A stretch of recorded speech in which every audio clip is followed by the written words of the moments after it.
alguna duda, les cuento que yo estuve, a pedido de algunos, ampliando la fecha para completar el quiz. Esto está pensado para que cada semana, lunes o martes, ustedes vean el video original de la clase. Durante esa semana contesten el quiz y hagan las lecturas. Ustedes van a ver que no tienen para entregar reportes de lectura ni resúmenes de lectura, lo cual ha sido muy generoso de mi parte, pero sí yo me voy a dar cuenta si leyeron o no cuando tengan que escribir el ensayo. Si nadie me cita ningún autor, si nadie hace referencia a ninguna lectura, si no hay dentro de ese resumen del ensayo ninguna referencia bibliográfica, lo que yo voy a suponer es que no leyeron. Así que ese será el momento para mí para juzgar cuánto han leído o no, aunque sea lo más importante. Pero bueno, efectivamente, algunos me habían preguntado, no hay la entrega de un resumen de la lectura, simplemente el quiz vinculado al video de cada clase. ¿Sí? Así que bueno, ya vamos avanzando. Supongo que no tienen preguntas. No sé si hay de esto alguna pregunta. Solo yo quería preguntarle Sí, si dime. el resumen que nos va a dar para el final de la clase es de acuerdo al libro o de las clases que estamos teniendo. El ensayo final lo tienen que hacer de todo. O De sea, todos.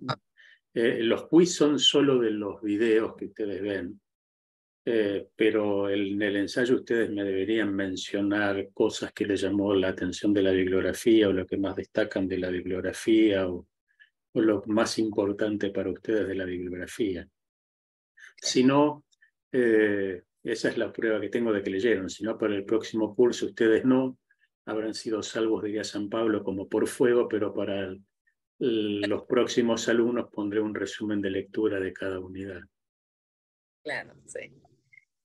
Ok, muchas gracias. Sí, está bien, Sí, claro. yo parto del hecho de que dos cosas, que ustedes son alumnos universitarios y que somos todos adultos y que yo, a ver, antes de la clase en 30 segundos yo les digo mi testimonio rápidamente.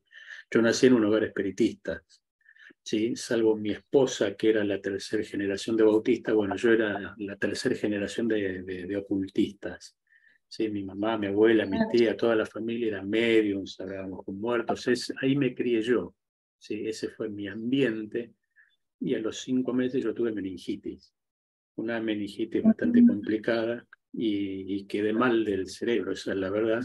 Hasta el punto que de casualidad yo pude terminar mi escolarización primaria, mi escuela primaria, la escuela elemental, dirían, en Estados Unidos. Cuando yo termino mi escuela elemental, los médicos, yo tenía 12 años, le dicen a mis padres que no me hagan estudiar más porque me iba a frustrar y que me enseñen un oficio, que aprenda un oficio y no mucho más que eso. Pero a mí me gustaba estudiar. El tema era que lo que a cualquier chico le tardaba media hora, yo estaba todo un fin de semana. ¿Sí? Y bueno, mi abuela, pese a ser medium, era amiga de la esposa de un pastor, bastante elemental él en cuanto a preparación, pero obviamente era un hombre de oración. Oró 8 años por mi familia, hasta que Dios hizo la obra. Y un día yo voy a la iglesia de él, que quedaba lejos de mi casa, una iglesia bastante precaria, que hacen la predicación, no entendí nada absolutamente, pero bueno, cuando llega el momento de la oración final, yo digo, bueno, si todo esto es cierto, yo tenía 13 años, te voy a pedir 3 cosas, le dije a Dios, ¿no? Lo primero es que me sanes mi cerebro, porque yo quería estudiar y no podía. Lo segundo, que sanes mi asma, porque yo era un asmático que vivía con el aparatito, con el Ventolin todo el día. Y tercero, bueno, sentir lo que ellos sienten, pues se los veía contentos, no sabía de qué, pero ellos se los veía felices. Y en ese mismo momento, Dios me sanó, hasta el día de hoy nunca más volví a tomar medicación para el asma. Dios sanó mi cerebro y pude estudiar. Yo tengo 5 títulos universitarios, un doctorado y escribí varios libros y más, con lo cual para mí el estudio es parte de mi relación personal con Dios. Así que yo entiendo que no todo el mundo tiene la misma perspectiva, pero yo parto de la idea de que cuanto más preparados estén, más fácil va a ser que Dios los utilice adecuadamente. Entonces, yo entiendo que todos tenemos trabajo y familia y carga, pero duerman menos, ¿sí? Después recuperen algún feriado, pero bueno, yo sí soy exigente en cuanto a eso, pues entiendo que es parte de su servicio a Dios estar preparados. Habiendo dicho esto, vamos a compartir un PowerPoint. Y hoy vamos a hablar un poco de sociología política. ¿Se acuerdan que yo les había dicho que la sociología tenía varias ramas? Más allá de que yo me dediqué a la sociología de la religión por obvios motivos, pero hoy toca por lo menos tener nociones generales de lo que estudia la sociología política, vinculada básicamente al cambio social. Obviamente, Pastor, sí, dime, antes Priscila. que avance, hay la fecha de entrega del ensayo, ahí dice 7 de mayo, ¿puede ser? No lo tengo acá de memoria, pero O yo s- lo chequeo. Ustedes van a... Esperen que agarro el calendario y me fijo acá, ya que estamos. Capaz que fue un error mío. Hoy es 2 de mayo, así que la unidad 7 la vamos a ver el 9 de mayo, perdón, el 8 de mayo. Claro. Ustedes van a ver el video y el 9 tenemos la clase. El 16 tenemos la última clase como esta, y Y el ahí sería la entrega. 23 a más tardar, ustedes deberían entregarme el lunes 22 todo el ensayo, y yo en la semana del 22 le tengo que pasar las notas de ustedes a la universidad. Bien, bien, bien. ¿Sí? Bien. Sí, no, solamente porque veía ahí en el topic 8 que decía Sí. la entrega en mayo, vence en mayo 7. Pero Mayo bueno, 7. sí. Ah, Pero bueno, bueno, eso. debe ser No, eso de... yo lo corrijo, capaz que me equivoqué yo con el calendario, pero yo lo corrijo en la plataforma. Ustedes me tienen que entregar sí o sí el ensayo, no más allá del sábado 20. Bien, bien. ¿Sí? Pues yo tengo, entre lunes y martes, yo cierro miércoles a más tardar y tengo que entregar las notas. Ustedes se supone que aparte siguen cursando. Pero yo ahora entro a la plataforma y me fijo y cualquier cosa modifico la fecha. Ok, listo. ¿Sí? Bueno, la sociología nace en el mundo occidental, tal como nosotros la conocemos, en el siglo XVIII, por ende, el sistema de gobierno más afín que estaba para los primeros sociólogos o padres de la sociología era la democracia, ¿sí? Y siempre la sociología estudió las relaciones de poder y la vinculación del poder con la actividad social y cómo el poder va construyendo y desarrollando distintos cambios sociales que se sucedieron a lo largo del tiempo. ¿Qué es un cambio social? La Revolución Francesa, la Revolución Americana, la revolución de cada uno de nuestros países, la pandemia, sin duda, si bien es un tema que tiene que ver más con lo epidemiológico y con la salud pública, ha producido y sigue produciendo profundos cambios sociales que tienen que ver desde comportamientos laborales hasta comportamientos vinculados al estudio, a temas psíquicos vinculados a enfermedades, al post-COVID y un montón de situaciones. Cada vez que hay un hecho importante es que se produce un cambio social, pero la democracia o cualquier sistema político que esté imperando en el país que sea, la sociología va a vincular las relaciones que hay dentro de ese contexto político y social para ir construyendo la noción en el fondo de poder, ¿sí? Lo que se va a plantear entonces desde la sociología, ver cómo se articula el poder, quién obtiene poder, cómo obedecen los que vendrían a ser los súbditos de la autoridad, cómo es la relación y la construcción de cada uno de esos súbditos y cómo es la vinculación fundamentalmente en el siglo XIX de las tecnologías y en el siglo XX de lo que se llaman las nuevas tecnologías en la construcción de poder. Ustedes van a ver que hoy por hoy no hace falta una revolución. Sí, mediante Twitter, hace un par de años atrás, se derrocó al gobierno egipcio, se produjo la llamada primavera, ¿sí? Árabe, y un montón de revueltas y conflictos sociales y políticos vinculados simplemente al manejo de redes sociales, ¿sí? Como nueva estrategia y forma de dominación y de ejercicio de poder básico, lo cual también es absolutamente democrático, porque todo el mundo tiene acceso a las redes, incluso en países comunistas actuales que cercenan la posibilidad del acceso.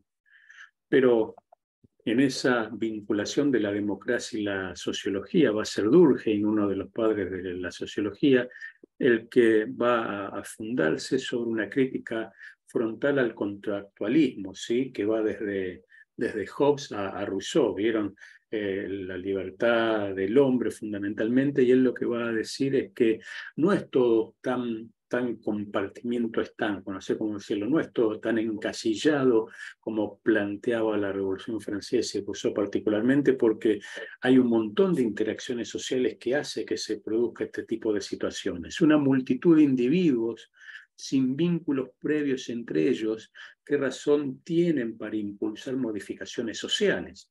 Marx va a decir, es el proletariado, es la clase trabajadora, ¿sí?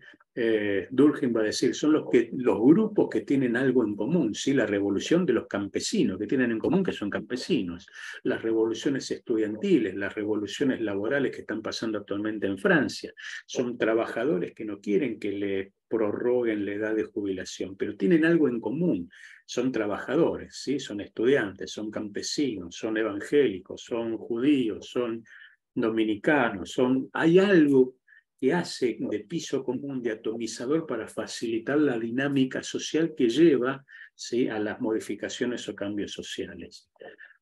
Vista desde la totalidad de su pensamiento, él va a hablar de una especie de anillo que vincula dos esferas o dos mundos, el de la conciencia colectiva, el Estado y la sociedad, y ¿sí? La cual es una situación de poder, sin duda, pero también están los que forman un órgano gubernamental, o sea, las minorías que son gobernadas. Esto es la parte individual, ¿sí?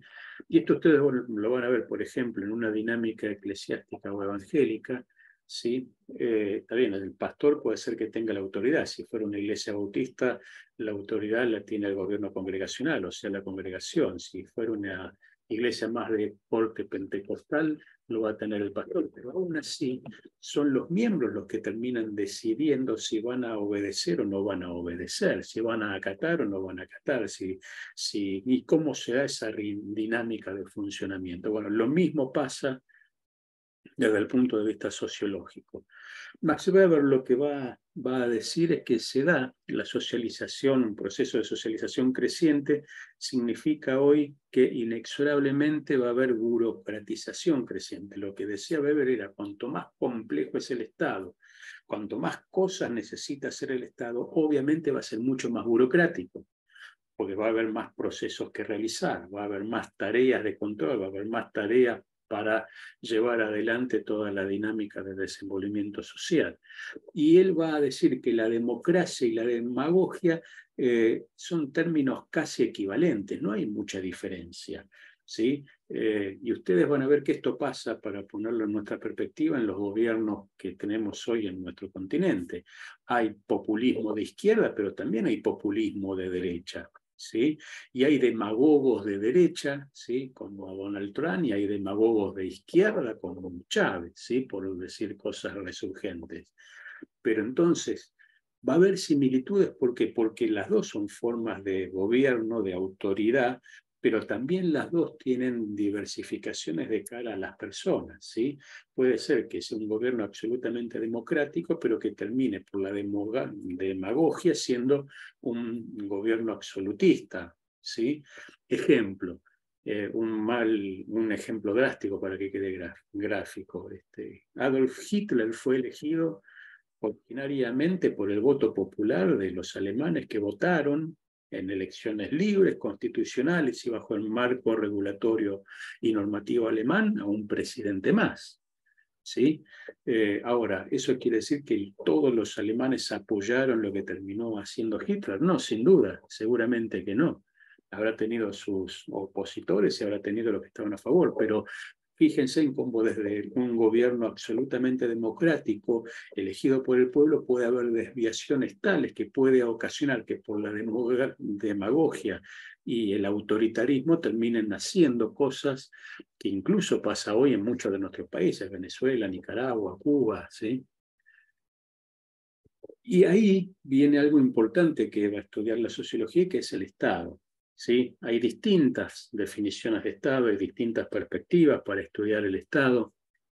Algunos lo ven como el conjunto de instituciones que se enmarcan dentro de un territorio geográficamente delimitado. Max Weber va a decir que es un cuerpo autónomo con jurisdicción territorial y monopolio para el uso coercitivo de la fuerza.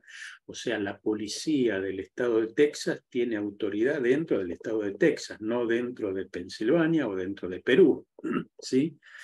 La autoridad se ejerce en un ámbito acotado, que es el territorio, que obviamente es la jurisdicción y es el rango jerárquico que pueda tener. Y así funcionan distintas fuerzas que tienen que ver con la interacción de los roles estatales e incluso los elementos constitutivos del Estado.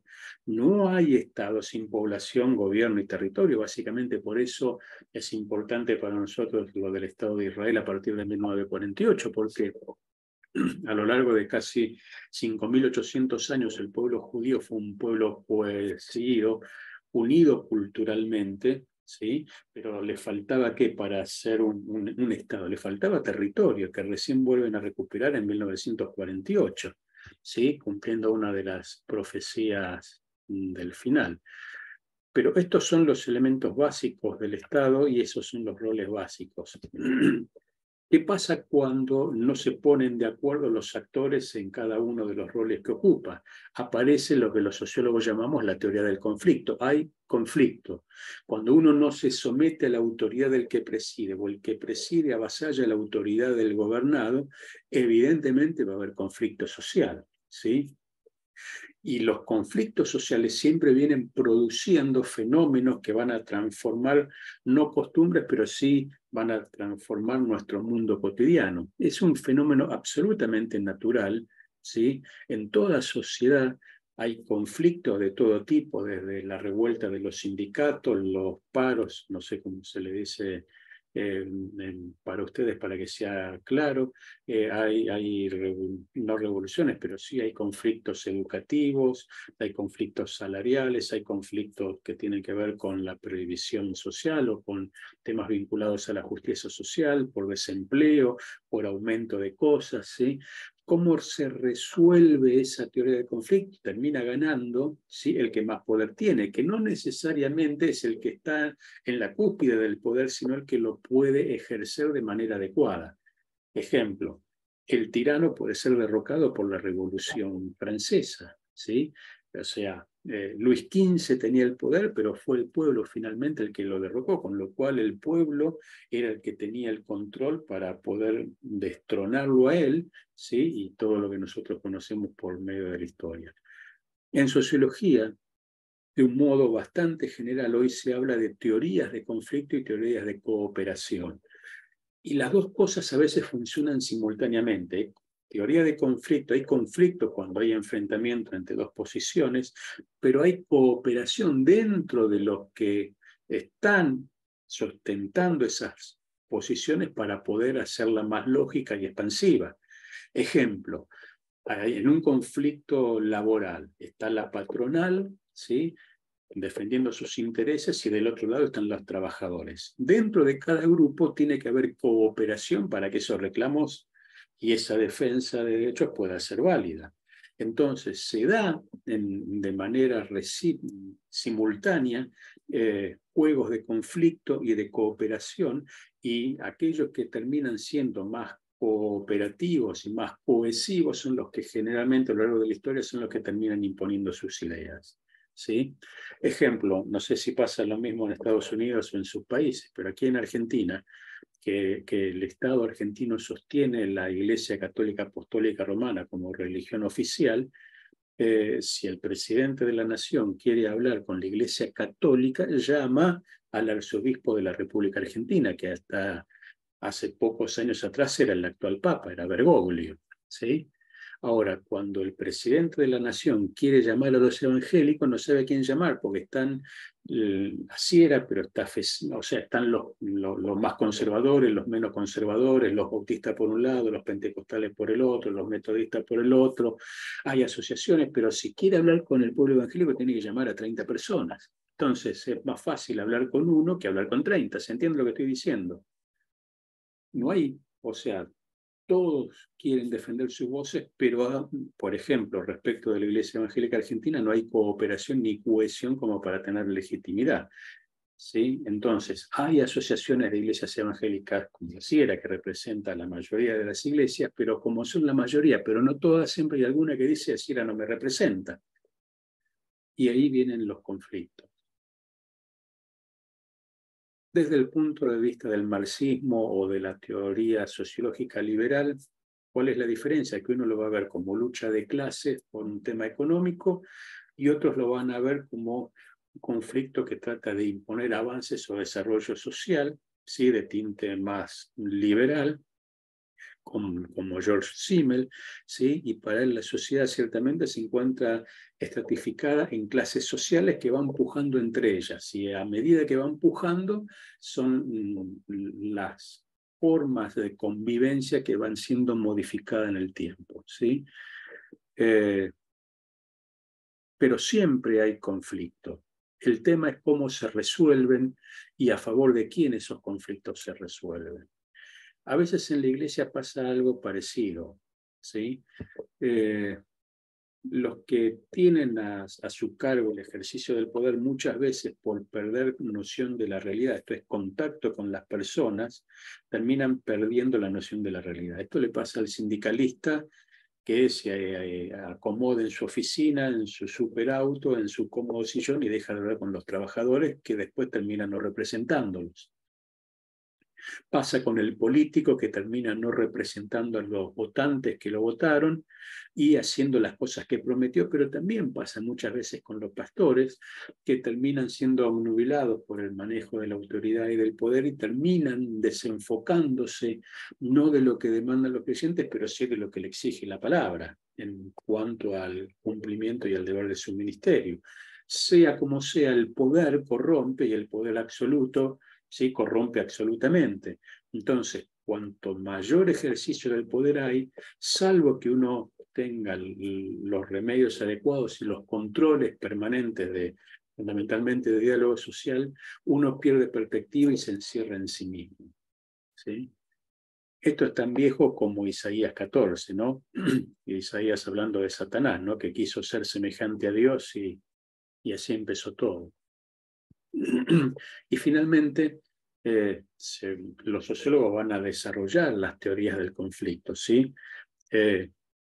Esa teoría del conflicto, por ejemplo, por el positivismo, un conflicto no es causa ni condición de ningún hecho social en el sentido del positivismo científico, sino que obedece a muchos factores que coadyuvan de manera simultánea, ¿sí? No solamente el conflicto. Lo que ellos van a decir es que el conflicto es lo que detonó. Pero antes de que estalle la bomba, alguien armó la bomba, el otro fue a comprar los cables, el otro compró la pólvora, otro la armó, otro la llevó y otro la hizo detonar. Hay un montón de factores que coadyuvaron para que finalmente la bomba explote. No es que la bomba explotó simplemente, ¿sí? Hay un estado de cosas que se fueron produciendo y ahí es cuando nosotros tenemos que estar atentos a las manifestaciones, porque siempre hay indicios. Esto es como la medicina, ¿vieron? Siempre el cuerpo avisa. El problema es que no siempre le hacemos caso a los avisos del cuerpo. Ejemplo, yo puedo, capaz que tengo mucho trabajo, duermo poco, me alimento mal, el cuerpo me va a ir avisando, ¿sí? Hasta que en algún momento, si yo no paro, el cuerpo me hace parar de golpe. ¿Se entiende lo que estoy diciendo? Bueno, el tema es que hay muchas personas que no le hacen caso a los síntomas que va mostrando el cuerpo. Entonces, se tuvo que hacer un control médico y no se lo hizo, se tuvo que ir a una revisación periódica y no se la hizo, empezó a tener una molestia en los intestinos, no le hizo caso, se sentía mal, no sé, tenía sintomatología, pero fue después de 5 años al médico y el médico le dice, no, ya tenés un cáncer que es irreversible. Si hubieras venido a tiempo, quizá hubiéramos estado, ¿sí? En mejores condiciones como para poder darte un tratamiento adecuado. Lo mismo pasa con los fenómenos políticos, con los fenómenos sociales y fundamentalmente dentro de la iglesia, que es lo que nos interesa a nosotros, con los fenómenos espirituales. El pastor tiene que ir mirando los síntomas, ¿sí? Para saber cuál es la salud de la iglesia. Nosotros pensamos, déjeme que se lo trato de decir en 2 minutos, nosotros pensamos que nosotros generamos el crecimiento, que es por nuestra actividad que la iglesia crece, que son por nuestros programas, por nuestros eventos, por la capacidad de nuestros líderes, por mi visión, por mi ilusión, por mi gracia, por mi ministerio. Y esto no tiene absolutamente nada que ver con la Biblia. El crecimiento, dice San Pablo, Apolo regó, yo sembré, pero el que da el crecimiento es Dios.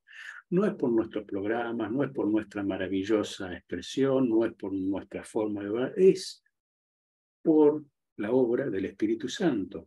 Todo ser vivo crece, ¿sí? Desde las plantas hasta los peces, los animales y el hombre. Ustedes van a ver una construcción media destruida y van a ver un pequeño brote verde que sale de entre las paredes porque la vida siempre se abre paso.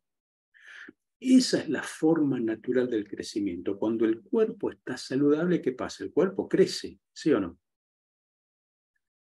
Un cuerpo no crece cuando está enfermo. Entonces, yo por más que haga cosas, la iglesia no va a crecer. Lo que yo tengo que hacer es quitar todos los obstáculos que puedan impedir un crecimiento natural como de cualquier otro ser vivo. Tengo que correr las paredes para que crezca la planta, ¿sí? Entonces, muchas veces las iglesias están más enfocadas en las actividades, en los programas y en los métodos que en la salud de los miembros que naturalmente tienen que hacer crecer la iglesia, por la obra del Espíritu Santo. Una jirafa que reproduce jirafas, un elefante que reproduce elefantes. Los pastores reproducen pastores, los maestros reproducen maestros, los miembros reproducen miembros, los creyentes se multiplican en creyentes, como decíamos la semana pasada. Dios nos llamó a ser discípulos, ¿sí? Un discípulo se multiplica en otro discípulo cuando está en un estado saludable. Entonces, ese proceso biótico es el que la naturaleza usa de manera permanente, desde que existe la Tierra, ¿sí? La vida se abre paso siempre cuando hay condiciones que la favorezcan, porque Dios a los seres vivos le puso el gen y más al hombre que fue hecho a imagen y semejanza de él. Entonces, más que preocuparnos por mecanismos, por formas, por actividades, deberemos preocuparnos por la salud espiritual de nuestra congregación para que haga lo que tiene que hacer todo ser vivo, multiplicarse. Pero nos interesa más un programa que la salud espiritual de la familia, de los chicos, de los jóvenes o de los adolescentes. Entonces, es todo un cambio de perspectiva. Y son muy pocos los líderes que tienen ese enfoque, ¿sí? De quitar las piedras para que Dios haga hacer y crecer conforme a la obra de su Espíritu Santo. ¿Alguna pregunta?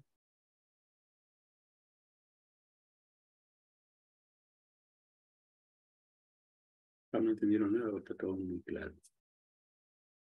Bueno, estimados, lean, ¿sí? Ahora yo voy a verificar las fechas, ¿sí? Para el ensayo final, pero recuerden que el sábado 20 ustedes deberían entregarme el ensayo. Y bueno, y cualquier consulta me mandan un WhatsApp o por mail o nos comunicamos. Bueno, Dios los bendiga. Cuídense, nos vemos el martes próximo. Bendiciones a todos.